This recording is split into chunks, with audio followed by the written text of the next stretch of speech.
Předpokládejme, že nás tyto překážky a nejistoty nezastavily, aby jsme přistáli na této diamantové planetě.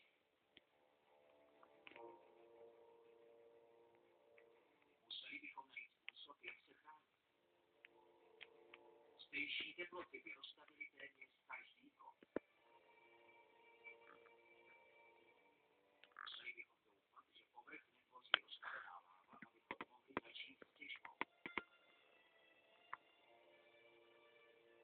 Řekněme, že v hypoteticky perfektním světě a s hypoteticky správným vybavením bychom byli schopni prokopat se povrchem planety.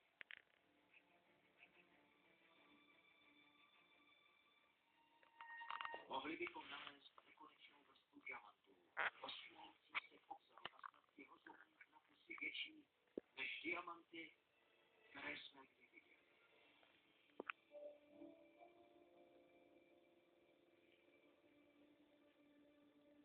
Pak ale vystává problém.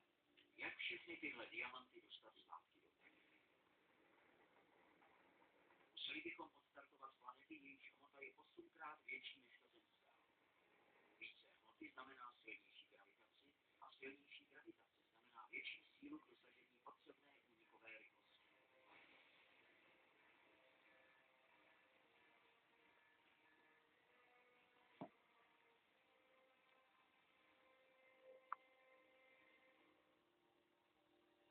V reálném světě je možná